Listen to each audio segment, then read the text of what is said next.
Seorang wanita bernama Wako yang tinggal bersama dengan pacarnya bernama Futa. Terlihat mereka sedang bersantai dan membicarakan tentang hubungan mereka. Wako sudah memperkenalkan Futa kepada orang tuanya, namun sebaliknya Futa belum ada niat untuk memperkenalkan Wako kepada orang tua Futa. Lalu tiba-tiba Futa mengajak Wako untuk bermain dengan burung peliharaannya. Ternyata burung peliharaan Futa tidak begitu sehat dan cepat muntah, sehingga tidak bisa membuat puas Wako. Meskipun begitu, Wako masih tetap menyukai Futa. Wako mempunyai keresahan dengan umur dia yang sudah mendekati 32 tahun dan sudah pacaran selama 3 tahun dengan Futa, namun statusnya tidak ada kemajuan. Padahal usia Wako sudah memasuki kepala 3, namun ia masih belum mempunyai pekerjaan yang tetap, dan ia mempunyai kebiasaan yang aneh, yaitu membeli mainan di mesin undian. Ia tidak pernah merasa beruntung dalam kehidupannya. Wako bekerja paruh waktu di sebuah bioskop kecil.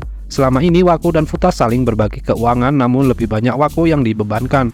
Bahkan pekerjaan rumah pun Wako yang mengerjakan. Dengan semua hal itu, Futa tidak tahu diri, malah menyuruh Wako untuk mencari pekerjaan yang lebih mapan.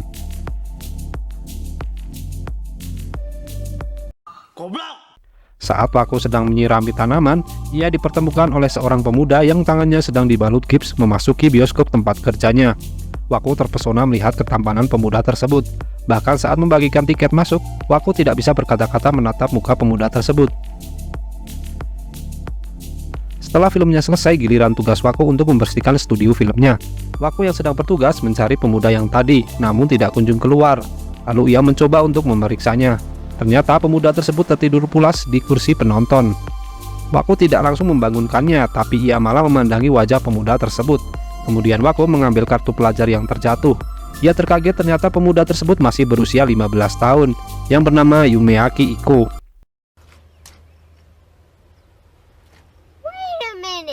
Tidak disangka, Wako berusaha mendekatkan wajahnya ke wajah Iko untuk mencium aroma tubuh dari Iko. Wako menyukainya. Tiba-tiba Iko terbangun lalu bergegas keluar. Ia meninggalkan kartu pelajarnya. Sampai di rumah, Wako masih memikirkan Iko.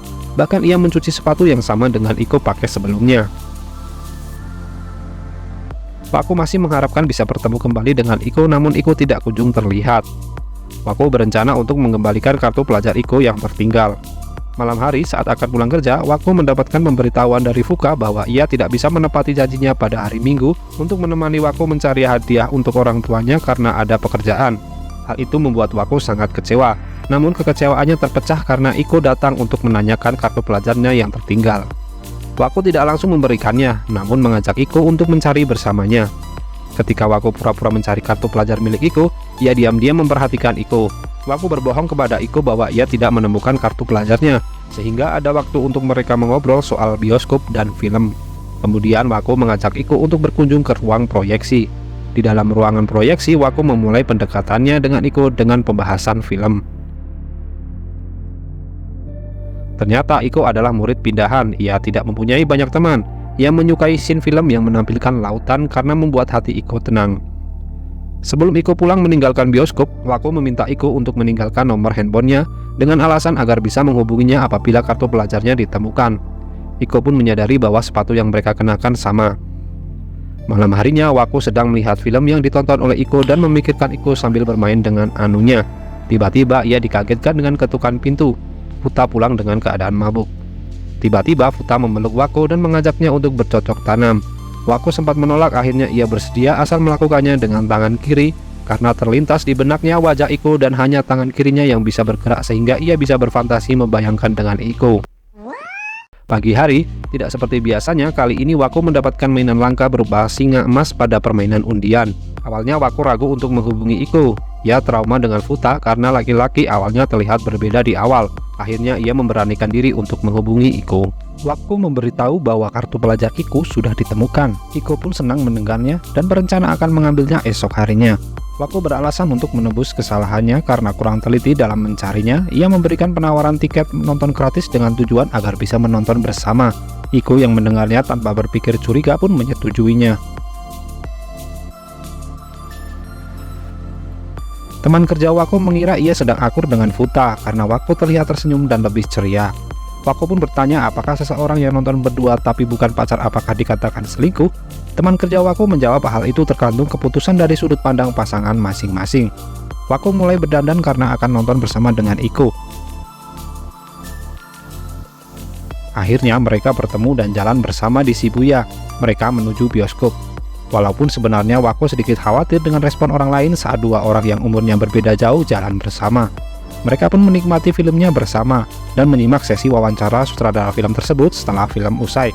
Terlihat Iko sangat antusias tanpa punya kecurigaan sedikit pun terhadap Wako, sedangkan Wako sesekali curi-curi pandang melihat ke wajah Iko. Setelah acara tanda tangan selesai, mereka berdua berjalan dan mengobrol bersama tentang keseruan film tersebut.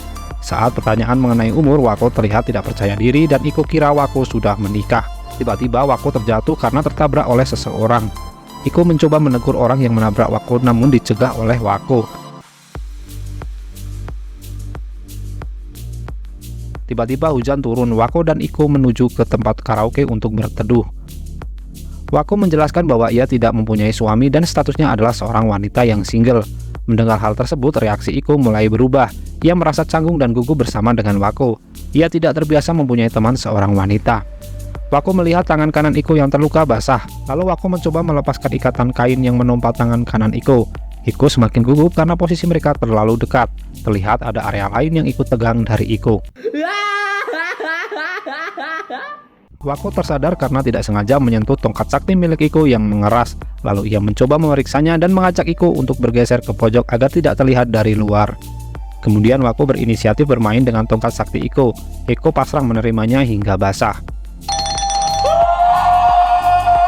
Di sisi lain, Futa mempunyai rekan kerja baru, seorang wanita yang cantik. Kembali ke Wako dan Iko, karena Iko bingung dengan keadaan dan merasa malu, Iko meminta maaf lalu meninggalkan Wako begitu saja. Wako pun dengan perasaan yang bersalah kepada Iko hujan-hujanan pulang ke rumahnya. Ternyata Futa sudah pulang ke rumah terlebih dahulu. Futa memasak makanan untuk Wako. Melihat hal tersebut, Wako tiba-tiba memeluk Futa. Lalu mereka pun makan bersama. Namun Wako berbohong soal dia nonton bersama dengan teman kerja wanita kepada Futa. Kemudian Wako mengajak Futa untuk berendam bersama. Mereka pun bercocok tanam di dalam kamar mandi. Namun yang di pikiran Wako tetap hanya ada Iko.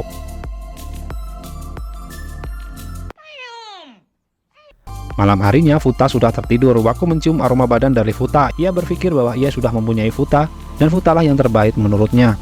Tiba-tiba ada pesan dari Iko. Iko mengajak untuk berbicara karena Wako khawatir apabila Iko cerita dengan orang tuanya karena masih di bawah umur. Wako pun meresponnya dengan bersembunyi.